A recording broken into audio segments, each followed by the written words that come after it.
Virgin Most Powerful Radio, sharing the gospel with clarity and charity.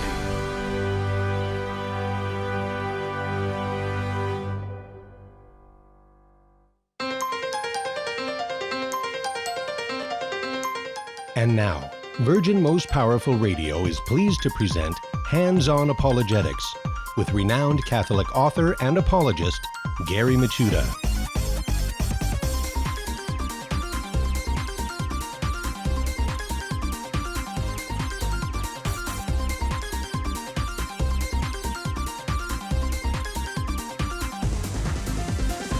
Welcome, everybody. Hands-On Apologetics. You have entered into Virgin Most Powerful's Apologetics Dojo, and I am your host and sensei for this hour, Gary Michuta. It's great to have you on board. Got a great show in store for us, and man, it was a lot of fun yesterday. I know we started our first live stream in my Apocrypha Apocalypse project. I have a channel on YouTube called the Apocrypha Apocalypse where we're trying to bring into the public view that there are these 7 Old Testament books that Protestants had rejected and really forgotten about. And they're incredibly important portions of the Word of God. And I had my good friend and your good friend, William Albrecht, on with me. And for over an hour and a half, we were just breaking down Wisdom 7 and Sirach 24 and showing how the Gospel of John really incorporates the ideas that were revealed in those documents for the Trinity. It's a lot of fun, and it's up there on my YouTube channel, Apocrypha Apocalypse. Also, I had another good friend of the dojo, Brian Mercier. I was on his show yesterday as well, and we talked about the Deuterocanon. And it was kind of strange, whenever, I'm used to being a host, and they're the guest. It was pretty strange to kind of switch it around and actually be the guest on their show.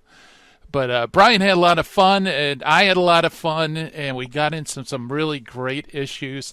And he is so good with presenting the faith to non-Catholics, and that's why his YouTube ministry and all his other ministries are incredibly popular. I don't know if the interview is posted yet. When it is, I'll let you guys know if you want to check it out. But it's cool doing apologetics. It's always something new. And talk about something new, actually, we are going to talk about sex and the Catholic feminist here at the dojo. It's not quite new. Actually, we're going to have Sue Ellen Browder on the show. And if you recall, I did interview her last month, but right in the middle of our interview, my mixer blew up. And it was static. Thanks be to God, the great Terry Barber jumped into the seat, finished the interview with her. But I felt so bad because we were really getting into some interesting ground. And despite, Terry having actually a really great talk with her, I'm selfish. I want to talk to her some more. So we invited her back. She's going to be coming up on the other side of the break. We're going to talk about her new book, Sex and the Catholic Feminist. And there's the book cover for those watching live stream, Facebook and YouTube. And why don't we give her a shout out? Hello, everybody. Welcome aboard. Thank you so much for the emoji explosions. Wow. You guys are active today there on YouTube. Thanks for joining us live stream, folks. And also I want to thank all of you listening on radio around the United States and also via podcast around the world through our handy-dandy phone app or through our flagship website, which is virginmostpowerfulradio.org. Now, in addition to bringing on Sue Browder to the show on the other side of the break, this side of the break, of course, we do our workouts every episode. We dive into an informal fallacy, and we also look at an early church father just to help us spot fuzzy or bad thinking. And also the early church fathers, of course, they're an enormous and valuable source for defending and sharing the faith as well. So what we have for the Finding of the Fallacy is the appeal to novelty. And also our Meet the Early Church Father today is St. John Chrysostom. Very great saint indeed. In fact, there's quite a bit to learn about the life of St. Chrysostom, so why don't we jump in? We'll start with the Finding of the Fallacy, the appeal to novelty. This one, folks, is very easy to understand. And it's basically this. This fallacy is in which one prematurely claims that an idea or proposal is correct or superior exclusively because it is new and modern. We run into this all the time. It's often it's by painting the Catholic Church as being medieval or ancient or old or out of date. And the implication is, of course, that anything that's modern and new, well, that must be superior, right? It must be correct. But actually, that's baloney. It's not true. Not in regards to truth, right? Truth is timeless. It's true today. It's true 100 years ago. It's true 1,000 years ago. It's true for all eternity on any planet in the solar system or any galaxy in the cosmos. Truth is truth. And so when something is proposed as truth doesn't show that it's necessarily superior. So someone could say, sexual ethics, well, there's a new ethic, and therefore, because it's new and modern, it must be true. Well, no. If that's the only reason you think it's true or superior, just because it's new or modern, you have committed today's informal fallacy, which is the appeal to novelty. All right, very good. Let's jump into John Chrysostom. Like I said, there's an awful lot in his life, and he's a very important early church father indeed.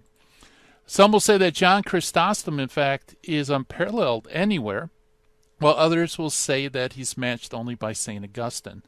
To compare the levels of greatness is a foolish task, says Jurgen's Faith of the Early Fathers, which can end only in slighting some.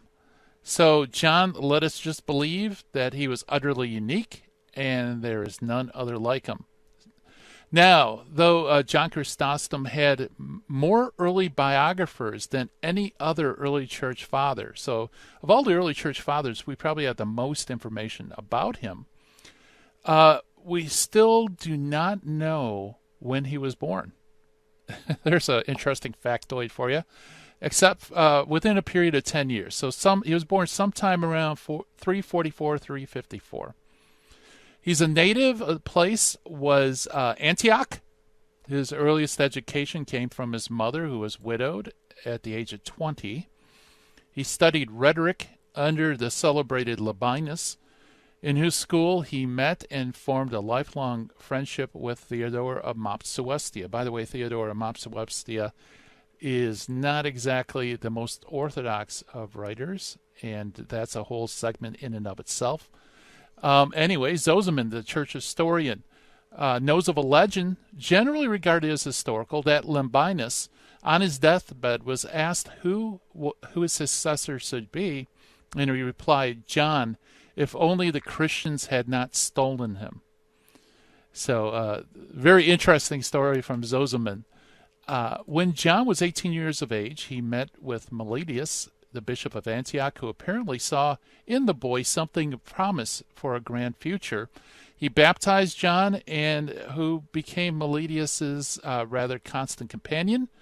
And 3 years after his baptism, during which time he also had been studying theology under Diodorus of Tarsus, he was ordained lector. In spite of his mother begging him to remain at home with her, for except with him she was alone in the world, John sought solitude and the ascetic life outside of Antioch. There he spent 4 years living as a hermit, after which he founded his own cave and remained there for 2 years. During this latter period, he never lay down to sleep, day or night. As a consequence, his gastrointestinal system refused anymore to function properly, and the cold and the dampness caused malfunctioning of his kidneys. So, unable to care for his physical ailments in solitude, he returned back to society. In 381 AD, he was ordained the deacon by Meletius, and in 386 AD, the priest Flavian, the successor of Meletius, ordained him a priest. Under Flavian, John was assigned for 12 years, between 386 and 397, as a preacher in the main church of Antioch. And it was to his preaching, of course, that his principal fame attaches. And by reason of his eloquence, he is known as Chrysostom. That's not his last name, folks. It's a Greek word which means gold mouth. So he's known as John the Golden Mouth. In 397 AD, Noctorius died, and it was succeeded by John of Nazianzus as Bishop of Constantinople. And the Emperor Arcadius, who had brought John to the capital, where on February 26, 398 AD, John was in somewhat unwilling recipient of the episcopal consecration at the hands of an equally unwilling Theophilus of Alexandria. So he was pretty much against his wishes ordained, or actually received episcopal consecration, and the person who consecrated him also didn't want to do it. As Metropolitan of Constantinople, John immediately set about the needed reform of the clergy and laity, and that was when the happy portion of his life was over. No one likes a reformer. And so his preaching now becomes somewhat terse, obviously because now he has to combat the incredible worldliness that surrounded the court and the capital. In 401 AD, at the Synod of Ephesus, he deposed 6 bishops for the guilt of simony, with the result that now he had a rather powerful forces against him. And that also includes the court, where the Empress Theodoxia likewise was the target of John's preaching against luxury and the depravity of the court. And eventually these forces gather together to try to get rid of John. In fact, he was deposed at the so-called Synod of Oak, which he didn't attend, and he was exiled to Bithynia. And it's interesting, when he left, there was a riot and an earthquake, so they welcomed him back to the city. But then only he was deposed again, and on his way to exile, he died. And that is our early church father for today, John Chrysostom. Coming up next, we're going to talk with Sue Ellen Browder about her book, Sex and the Catholic Feminist. Stay tuned.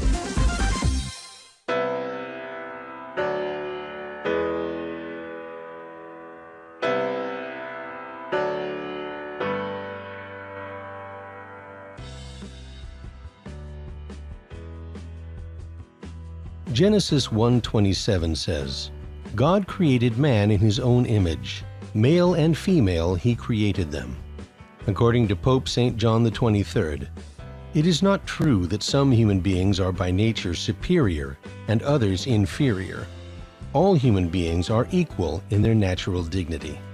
May God help us to look upon everyone as a person created in his image and likeness, and treat everyone the same without favoritism or prejudice.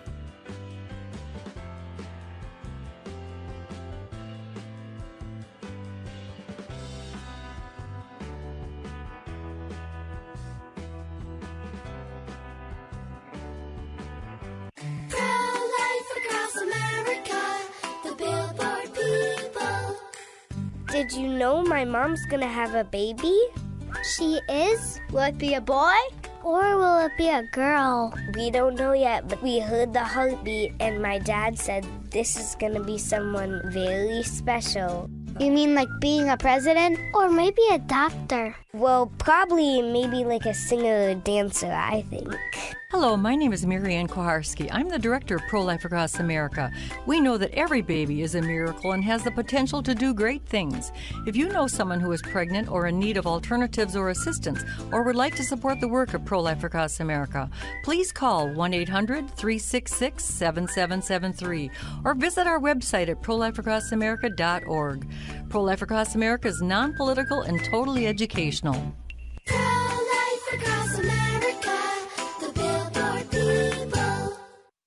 This is Terry Barber. I want to thank you for your support here at Virgin Most Powerful Radio. Here's an easy way to do it. If you're going to sell or buy a house, call Real Estate for Life, 877-543-3871, because they're going to get you a Christ-centered agent to purchase your home or to sell your home. And at the close of escrow, a portion of his commission goes right back to Virgin Most Powerful Radio. Call 877-543-3871. Thank you so much for your support. Now, back to Hands-on Apologetics with Gary Machuda. If you'd like to join the conversation, call 888-526-2151. Here's Gary. And welcome back, everybody. Hands on Apologetics, and we're going to talk about how the sexual revolution had hijacked the feminist movement. And to help us do that, we have Sue Ellen Browder come on. We're going to be talking about her book, and for those watching live stream, you'll be able to see it. Is Sex and the Catholic Feminist: New Choices for a New Generation. Right there, it's put out by Ignatius Press. And Sue Ellen Browder, by the way, is a freelance writer who appeared on the Oprah Show, Today's Show, and hundreds of radio talk shows. She worked for Cosmopolitan, New Woman, Woman's Day, and other magazines. Has given her lifetime of experience with the women's movement as it unfolded in the media, both on the public stage and behind the scenes. And this book, I tell you, is loaded with lots of very interesting bombshells. It's definitely worth picking up. And so, Sue Ellen, welcome to Hands on Apologetics. It's delightful to be here. Thank you for having me. Yes, I have to tell you, I really appreciate actually both your books. It's fascinating to kind of see how this revolution occurs within feminism.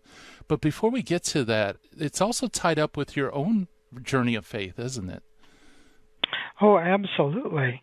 It wasn't until 2003, when I was 57 years old, that I became a Catholic. And at that point, I began to look back. Remember, I used to write for Cosmopolitan for like 2 decades, more than 2 decades. I freelanced for the magazine, and I was on staff originally, and then I freelanced. And after I became a Catholic, I looked back at all those lies we told, and they were lies. It was a manufactured, the Cosmo Girl was a manufactured persona. She didn't really exist. And I saw all the damage that had done, and I realized I had to come clean and tell the story.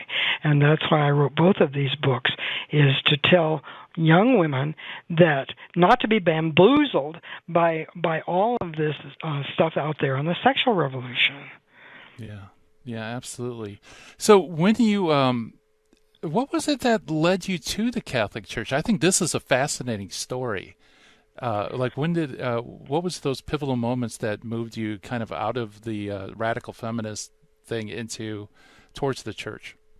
It was a long process, actually. I was at home I had a beautiful marriage, 40 years. We were married 40 years, had 2 children, and I was at home baking homemade bread and planting vegetable gardens and all of these, and having a lovely life, and then writing all these lies in Cosmo to make a living. They Right. paid extremely well. And so but how did I end up in the Catholic Church? It was a long process of searching for truth. I would find, it's very interesting because the Catholic Church was the last place I thought I'd find it. I'm looking here, and I find little bits of it in modern psychology, and I find little bits of it here and little bits of it there. And it was only when my husband wanted to become a Catholic. And I said, I'm not going to join that patriarchal old church.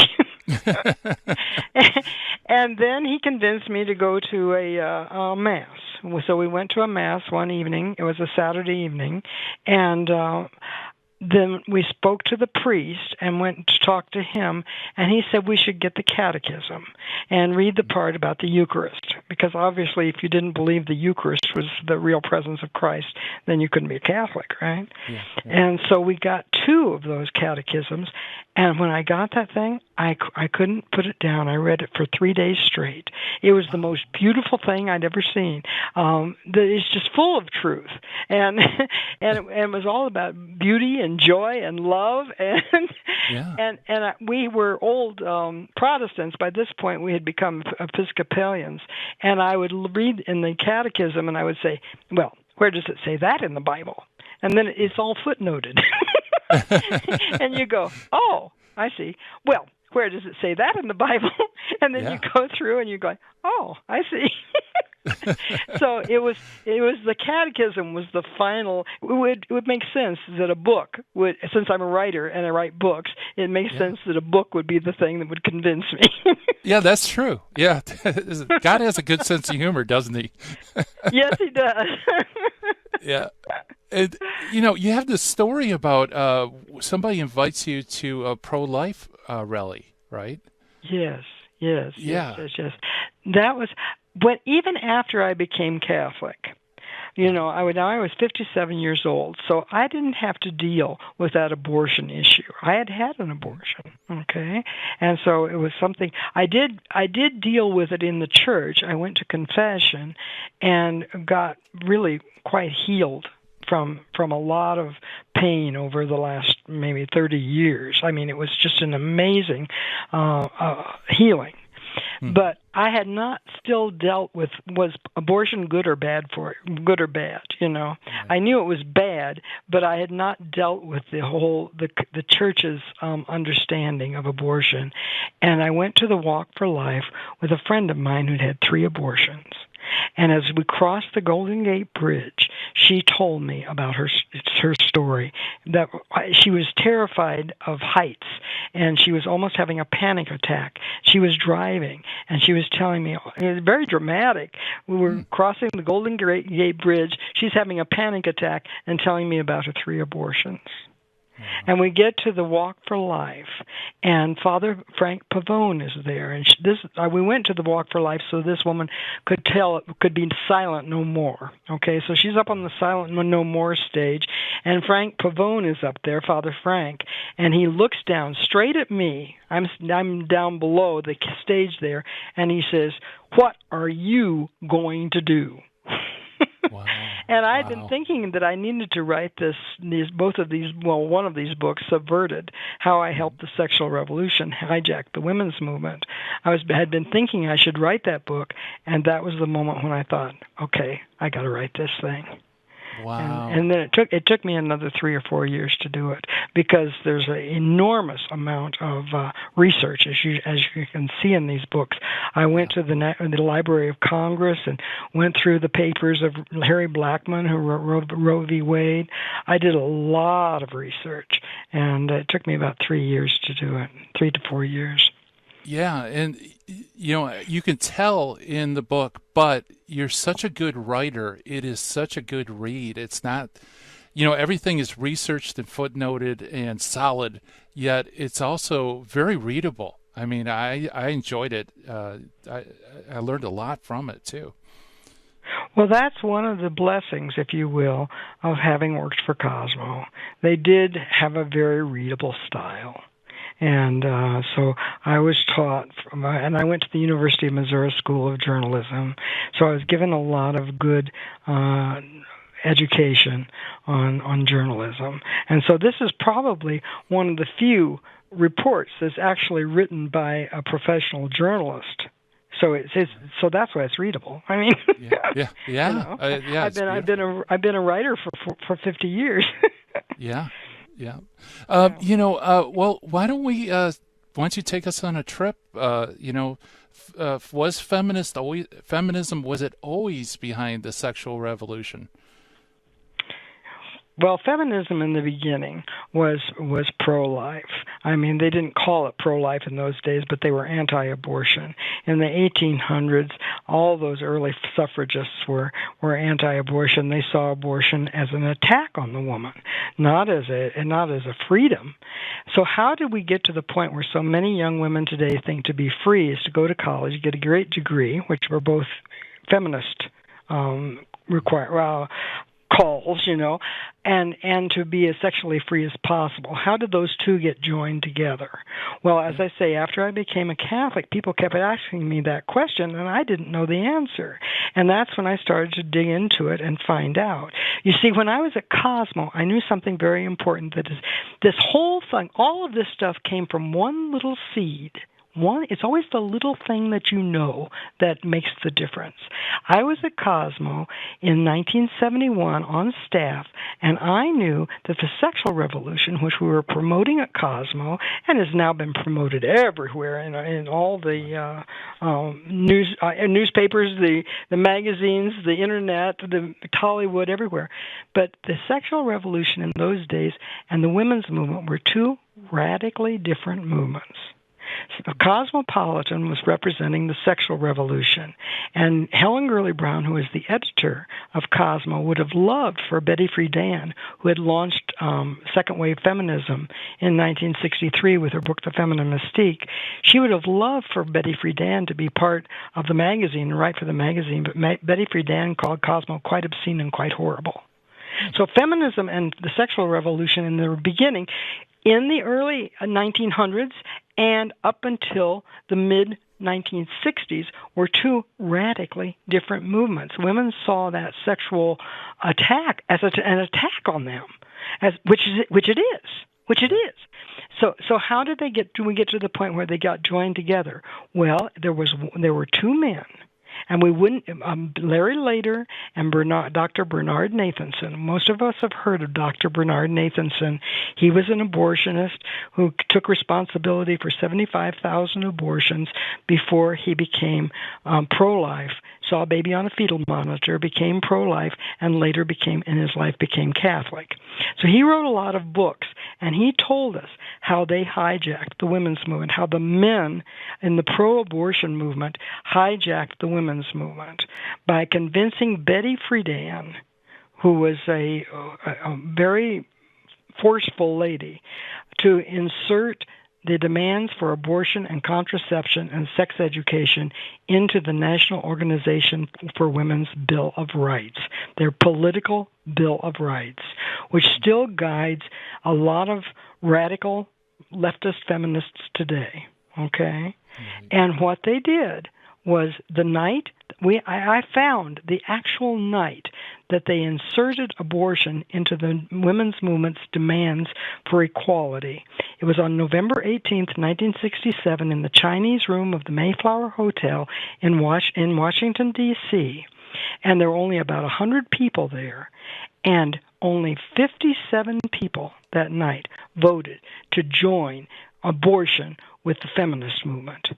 Only 57 people. And after that meeting, Betty Friedan, and it created a huge uproar. There was a big fight. The pro-life women in that room were saying, "I'm against murder." They were saying the very same things that people are saying today. So 1/3 of those women, the pro-life women, walked out of that meeting and later resigned from NOW over the abortion vote.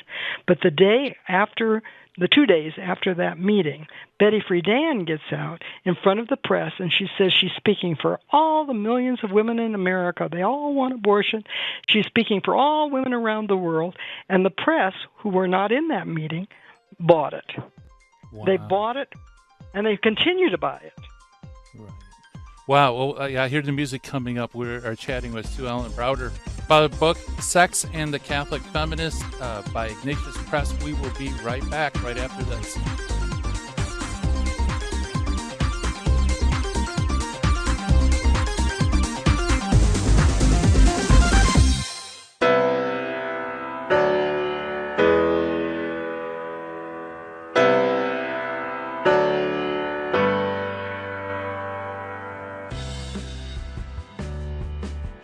Welcome, Daniel. You're on the line. What's on your mind, brother? Hi, I just wanted to share a testimony about Virgin Most Powerful Radio. I had a buddy at work who, he's a lukewarm Catholic guy, and I wanted him to start listening to the Terry and Jesse show, so I kept telling him to download the app, and he kept putting me off. So one day, I grabbed his phone and I downloaded the app for him. I went on vacation, and I kept telling him to listen to it. He was kind of put me off. I came back from vacation. He comes to my cubicle and says to me, "Hey, man, I've been listening to Terry and Jesse's show, and it's great." And it's made a big impact in his life. The guy, he's going to weekly adoration a couple times a week. He goes to the Mass in the morning. Mm-hmm. He's an on-fire Catholic, and he promotes the Terry and Jesse show in the Virgin Most Powerful Radio. Daniel, what a testimony. And I want to encourage our listeners to get those cards by going to virginmostpowerfulradio.org and do what Daniel's doing. Go out and spread the faith by inviting people to listen to Virgin Most Powerful. Daniel, thanks for your testimony, brother. God love you. You're welcome.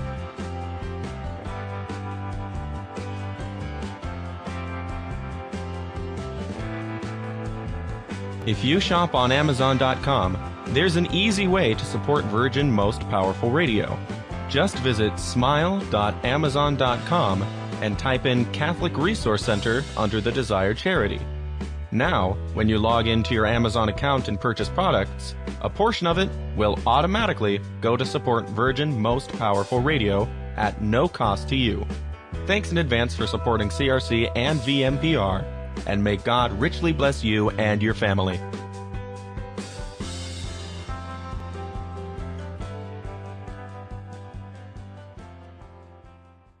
Buying or selling your home or your business property? This is Terry Barber. Real Estate for Life underwrites the Terry and Jesse Show. And they can connect you to one of 900 pro-life real estate agents around the world. And when they receive their referral fee, they will give 80% of it to a pro-life organization. Wow! That's 80%! realestateforlife.org, 877-LIFE-US1. This is Jesse Romero. You're listening to Hands-On Apologetics with Gary Machuda on Virgin Most Powerful Radio. And welcome back, everybody. We're chatting with Sue Ellen Browder about her new book, Sex and the Catholic Feminist. And for those watching live stream, here is the cover of the book. Check it out. Pick it up from Ignatius Press. And Sue, I'm curious, did your research determine how exactly they were able to flip Betty Friedan on this issue? You know, does remain a bit of a mystery. Betty Friedan was not for abortion as a women's right for a long time. She didn't mention abortion or contraception in the feminine mystique. These were not things that she thought women needed to be free. She was fighting for equity in the workforce and academia. But there is some indication that she was told that she wouldn't get all her other rights passed by Congress if she didn't include the abortion right in her Bill of Rights, if you will. And why would that be? Because in those days, and it happened to me, women were still being fired for being pregnant. I was fired for being pregnant in 1970. You couldn't work more than 5 months past your, into your pregnancy before you had to quit, with no promise of having a job when you got out. So if you could tell Congress, it's okay, boys, she'll be on the pill, and if the pill fails, which it often does, she can get an abortion. Maybe it made more sense to get some of those other laws passed. It's hard to say. Remember, at that time, you still had most of Congress was male. Mm-hmm. But also, remember, the pro-abortion movement in the 1960s, until Betty Friedan adopted it, was a men's movement. The men wanted the abortion. Why did the men want the abortion? Because it set them sexually free. Yeah. It didn't set women sexually free. It set men sexually free. And the pro-abortion movement today is still largely dominated and behind the scenes by male money. I mean, that's why the Sex and the Catholic Feminist flips that whole thing around and says, hold on, everybody. This is not a freedom for women. This is a freedom for men. Yeah. Yeah. But here's another thing. But let's not polarize and say, oh boy, those men are bad. No. 1/3 of the men, when they had that strike for life, march for life, or march for the women's movement. I'm sorry, the strike for the women's rights. They're marching down the streets in New York City in 1971. 1/3 of those people marching with those women were men, and some of the strongest people in the pro-life movement supporting women are men. You guys are the ones we need to keep moving this.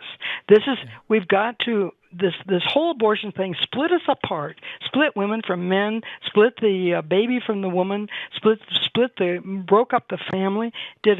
And how many? It was all men on the Supreme Court that voted for Roe v. Wade. Yeah. This is why it's so wonderful that we've got a young woman, a mother of 7, who has now been appointed to the Supreme Court. If it happens, Amy, we'll see if it happens. But if it does, it's going to be a beautiful thing. Yeah, please God, it does. Yeah. So that meeting where the vote was taking place. So that was that really a free vote, or was that just orchestrated for the press? It was a free vote, but Betty Friedan, who was a very powerful woman, rammed that vote through. They fought over that abortion right until almost midnight, and a bunch of women walked out. As I say, 1/3 of those women walked out and later resigned from now over the abortion vote, and one of them went on to found an organization called WHEEL, the Women's Equity Action League. These were pro-life conservative women. One woman said, traditional, I should say traditional, not conservative, very traditional women. One woman, the woman who founded WHEEL, called a baby a sacred trust. Okay? Yeah. And these women at WHEEL, the pro-life women at WHEEL, won almost a lot of the rights that women won. They fought to get the Pregnancy Discrimination Act of 1978 passed, which kept women from being fired for being pregnant. They fought to get rid of help wanted male and help wanted female ads in newspapers. Help wanted male were all the well-paying jobs, and help wanted female were all the low-paying jobs. They helped get rid of that. They fought to open up academia to women, so women could go to law schools and medical schools without, some of them wouldn't allow women. So WHEEL, the pro-life women's movement, which nobody has heard of. Nobody has heard of it and I hadn't heard of it until I started researching this. Right. They're the ones that won so many rights for women. Huh. I have to say, Our Lady's Army. Our Lady's Army won these things for us, and the pro-life women won a huge number of these victories, and the pro-abortion women took most of the media credit. Yeah. You see, so we're still fighting that today. We need to recognize. So the name of this book, Sex and the Catholic Feminist, that's like, what are you talking about? Well, Catholic feminism defends women's dignity, and this is the true, authentic feminism of the 21st century, and the authentic feminism since the Roman Empire. Yeah, right. Yeah, and it started with Pope St. John Paul II with the dignity and vocation when of he women. said that, yes.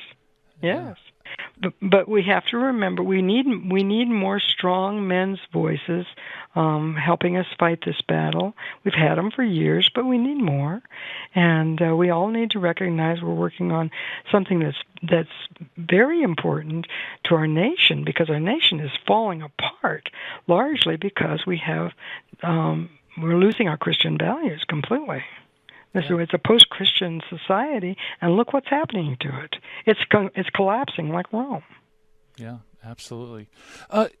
From the viewpoint of your armchair there, do you think if those people hadn't left the feminist movement, the pro-life feminists, would they have been? Do you think they would have been able to turn it back around, or was it pretty much a lost cause?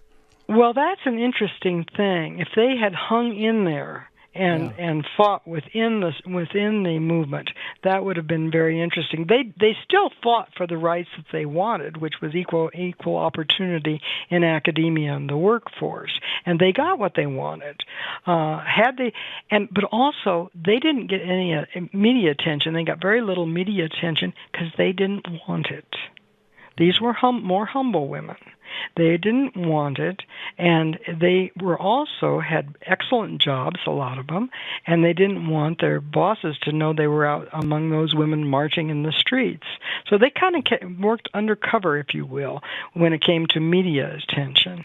But looking back on it, you'd have to say, that looks like maybe that was a mistake, because look what we've got today. Yeah. So when Betty Friedan did the press conference afterwards, it was kind of like two boxers. Maybe it was a very close match, but they always act like they won. They are pumping their arms and celebrating. So it was kind of like that. It the declared victory when really it wasn't a very good victory. Well, that's right. I mean, she did have victory, but she pretended that nobody saw that fight in the Chinese room. Nobody saw those women walk out. Nobody heard them screaming. And Betty Friedan would shut down the pro-life feminists in the meeting. Once she decided that she was right, and she frequently did, then she would not back down. And once she was convinced abortion was necessary for young women, she'd had 3 children already, and she said motherhood for her had been delicious. Mm-hmm. So she was not against the family. She was actually a defender of the family. In fact, there was one quote that she had, I don't know if I can find it here, where she basically sounded like the Pope. Wow. So it was just an amazing thing that happened, and we don't realize we need to know our history.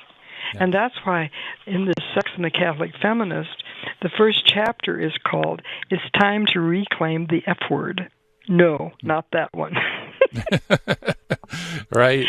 Yeah. And it was Father Fessio who said that was the right title for the introduction.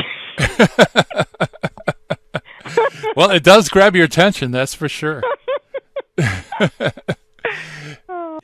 Yeah, so, once the feminist movement links up with the sexual revolution, now years down the road, we're running into strange stuff, especially with the gender politics, gender... went crazy, yeah. Yeah. And we're seeing a split now within feminism, where some feminists are on board with all the gender stuff, and others say, "Well, hold on a second. This is just promoting feminine stereotypes. If we say that a man could be a woman if he wears, makeup and dresses up like a woman and acts dainty. Do you have any insight on that? It's the loss of womanhood completely." Yeah. It really, it just went bonkers. Well, as I say, once the sexual revolution, once the abortion was inserted into the feminist movement, then the sexual politics entered the culture, and Betty Friedan, who was I call her a family feminist, basically was kicked to the curb. She was not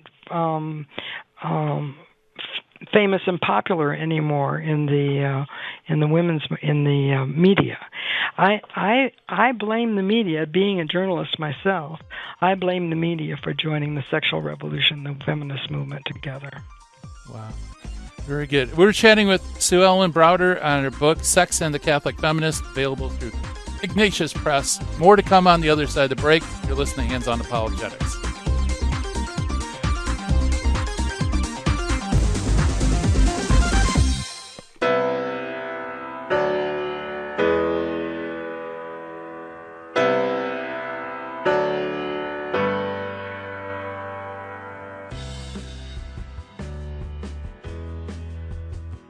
Hi, this is Jesse Romero from the Terry and Jesse Show, also from Jesus 911. Let's face it, we all need to use the internet, but we need screen accountability. Why? Pornography is a huge problem, especially on the internet. And every time we tap into the internet, we get bombarded with images and temptations that degrade our humanity. So we need Covenant Eyes to block these pornographic sites and advertisements from infiltrating our lives. Covenant Eyes helps us take custody of our eyes and custody of our intellect. So I recommend you go to covenanteyes.com and type in the promo code VMPR to support the network. Protect yourself and your family from the imminent threats on the internet. www.covenanteyes.com, code VMPR, live porn free. Thank you for listening to Virgin Most Powerful Radio. Thank you. God bless you. Keep the faith.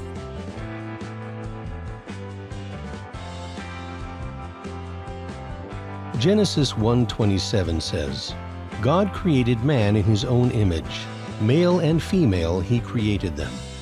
According to Pope St. John the 23rd, it is not true that some human beings are by nature superior and others inferior. All human beings are equal in their natural dignity. May God help us to look upon everyone as a person created in His image and likeness, and treat everyone the same without favoritism or prejudice.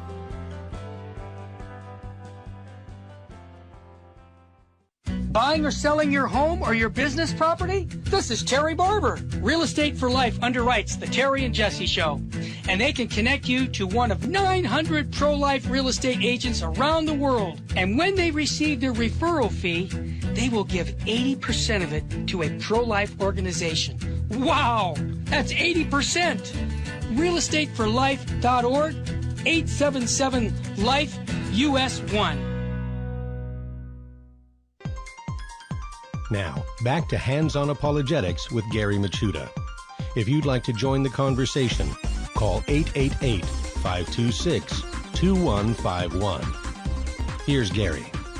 And welcome back, everybody. We are chatting with Sue Ellen Browder about a book, Sex and the Catholic Feminist, New Choices for a New Generation. It's available through Ignatius Press, and I highly recommend you pick it up. It's a fascinating read. Learned a lot of things I've never heard of. And we were just talking about the fall of Betty Friedan. And I think her falling star in your book, you mentioned that was replaced by Kate Millett and the Sexual Politics. Right. Yeah, right. Tell us about Kate it. Millett was the one who wrote Sexual Politics. And even just a few years ago in the New York Times, a writer said Kate was the one that made us feminists. Because, as I say, now, Kate Millett was bisexual. She eventually married a woman, very, very troubled lady. Actually, had been a Catholic as a child, and became and thought that she could interpret Scripture, which she couldn't. She got it all wrong. But the problem with you have to look at Kate Millett as a very troubled soul, but her book Sexual Politics, as I say, the media grabbed hold of it and said, "Oh, this is what we want to talk about. We want to talk about sex, right?" And because this sells papers, it sells magazines, it sells everything. And so that's what they did. And Kate Millett, but once they found out she was a lesbian, that was in the 1970s. They dropped her like a hot potato too. But in the meantime, and this poor lady eventually attempted suicide 6 times. So you're talking about very troubled people that actually the culture followed and thought this was so brilliant. And I found that quote. We were talking about the people thinking that men who become women are still are women. Yeah, right. As I say, Betty Friedan did not see a woman simply as a man with female parts, okay, as they did at Glamour magazine when they put Bruce Jenner on the cover and called him the woman of the year, right? Betty called, here's the quote, Betty called upon feminists to affirm the differences between men and women. Now, this is the mother of the feminist movement of the 1960s.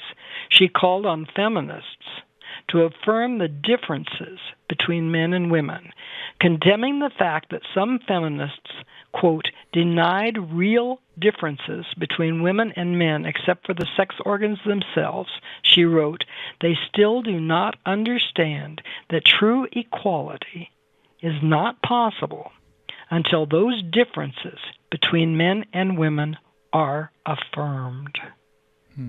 Wow. I said I was amazed when I came across that because, the Pope could have said that. Yeah, right. Yeah, and he would have been condemned. Yeah, by the press at least. They do not understand that true equality is not possible. True equality is not possible. In other words, true respect for the dignity of all, right, is not possible unless the differences are affirmed. Yeah. Isn't that something? Yeah. Yeah.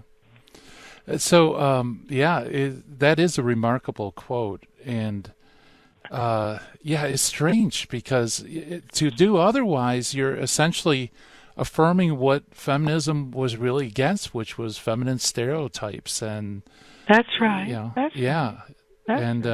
You're just saying these external things is what makes a woman, so anybody could be a woman. Which is not right, of course. Yeah. Yeah. Right. Yeah. In his 1968 letter, Humanae Vitae, the Pope warned the world that when you separate sex from love, to procreative love, through the pill and through abortion, he didn't mention abortion at that time, he was talking about the pill, many men will wind up seeing women as sex objects just to be used for their own personal pleasure. And that's the very thing the Me Too movement is fighting against today. Yeah. Yeah. The radical feminists who are pro-abortion do not recognize that we're all fighting the same battle. Right. Yeah. We're fighting the false joining of the sexual revolution, treating a woman as a sex object, with the feminist movement, which was to give women equal rights in academia and the workforce. If we recognize that we're fighting the sexual revolution and not feminism, I think that Catholics, for example, will be able to dive more clearly into this battle. We need to understand our history. Yeah, absolutely. And that leads me to my next question. Given this history of the feminist movement and its association with the sexual revolution, how can we, what's the best way to bring people back to sanity? To kind of clarify things. I guess Betty Friedan's statement alone, I think, would be a good first step. But how, as Catholics, can we help promote true, genuine feminism? Well, one thing that's very interesting, I think, that we need to do is to recognize and to tell people that we are not a body with a soul. We are ensouled bodies, or embodied souls, if you will. They think that baby in the womb doesn't have a soul. We have that baby in the room has a soul from the time of conception. There is no separating a human body from the soul, and this is why it's so traumatic for women when they have abortions, because they're denying their own dignity. They're denying their own souls when they deny the soul of that baby. I think as much as we want to win this battle on a secular level, I'm not sure we can. I think we've lost. What we need to do is proclaim God loves us and created us, and we're not this we've got a very Gnostic view. There's so many heresies out there about God, you can't believe it right now. They're everywhere. And this Kate Millett had a bunch of them in Sexual Politics. We need to teach our young girls that they are ensouled bodies or embodied souls, and that what they do with their body affects their soul, and what they do with their soul affects their body. We need to rejoin, I think. That's one thing. I'm sure that the pro-life movement is the authentic women's movement of the 21st century. So all the women out there have ideas on what we can do to make this difference. And all the men out there have ideas on what we can do to make this different. I think we need to pray and listen, and God will tell us what to do. Yeah. Yeah. Would you say that the pro-life movement has progressed in the past few years, or is it a stalemate, or are we regressing? Oh, I think it's growing and growing and growing. What people don't recognize is that we've had the grassroots from the beginning, and that doesn't mean we're going to win every election and all of that stuff. But let me get this. I'm going to pull up a thing here for you, a statistic, if I can. Just a second here. Okay. Nope. That's not it. But in 1979, okay, I don't have to pull it up. I know what it is. In 1979, the National Organization for Women had 100,000 members. That sounds pretty good. The National Right to Life Committee, just one pro-life group, had 11 million members. This was in 1979, wow. And it's only grown stronger. We have the grassroots, and power in a democracy doesn't grow from the top down. It grows from the ground up. And we've got the grassroots now. We had them in 1979. We continue to have them today. Do you know in the late 1970s, when they had an election, only 1% of the population said abortion was a political issue? Look at it now. Yeah. It's become the huge fight. The pro-life movement has kept this issue alive for 50 years, and only winning stronger. We finally had a president who spoke at the March for Life. I mean, it was unheard of. It would have been unheard of in the 1970s. You know? So it's just an amazing thing, and we must recognize with confidence that we're winning, even if we look like we're losing, especially in the media. That is just that. It's, there's real life where you can see this progress that we made in the numbers. Right. But then there's this alternate reality of the media where if that was all you knew, you would think it was only maybe 1,000 people of radical extremist conservatives or something like that. Yeah. It's out of touch. The fantasy world, the media fantasy world, let's call it what it is just made up. And it started way back when I was at Cosmo in the 1970s, early 1970s, when we made up those women who were having these wonderful sex lives. They weren't real. We manufactured that woman. Yeah. And you know what? She's still not real today. These women that go out and try to live that Cosmo lifestyle, they ruin their lives. And it's still not real. It doesn't work in the real world. Yeah. So buying into the fantasy ultimately, ends up injuring women, crippling them. Yes. Yeah, it's definitely not a panacea, is it? The Cosmo girl. No. And as I say, it's destroying the family, and it's making people afraid to get married, and it ruins connections, relationships. So, when a woman, the Catholic and Christian view of a woman's personhood is relational. We are born in relationship, and we flourish in relationship, not as isolated radical individualists. Do you know what the root word of individualist is? Idios. Idiot. Right? Yeah. Right? You're absolutely right. Yeah, it's right there in Greek. So you've got, people who say, and that's what Roe v. Wade was based on, this radical individuality. Oh, it's my right, it's my body, it's me. Mm-hmm. Individuals are idiots. Yeah, very good. Well, Sue Ellen Browder, thank you so much for coming on Hands On Apologetics. We truly appreciate it. It's been a delight. Thank you. All right. And the book is Sex and the Catholic Feminist by Ignatius Press. I highly recommend it. This should be required reading, I think, for any young woman, any young man included. Well, it's unbelievable, but the hour is flown. Coming up next, High Impact Catholic Talk, coming at you with the Terry and Jesse Show. Thank you so much for listening, and God willing, we'll be back again tomorrow to do this thing we call Hands On Apologetics. Bye-bye, everybody.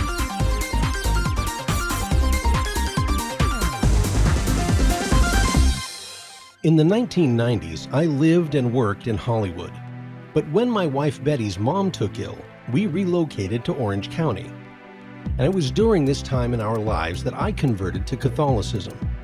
Once my eyes were opened to the truth, I couldn't learn enough about the faith. But I had less free time than ever, especially with a long commute. That's when I discovered the real value of Catholic audio. Listening to cassette tapes transformed my daily commute into a miniature retreat. And that's the beauty of Virgin Most Powerful Radio today. Since the podcasts are archived, you can listen anytime on our smartphone app. I know how listening to Catholic audio can bring you closer to Christ and His Church. So I encourage you to visit the App Store or go to vmpr.org and download the app today. It just might change your life. I'm Matthew Arnold for Virgin Most Powerful Radio. Virgin Most Powerful Radio, sharing the gospel with clarity and charity.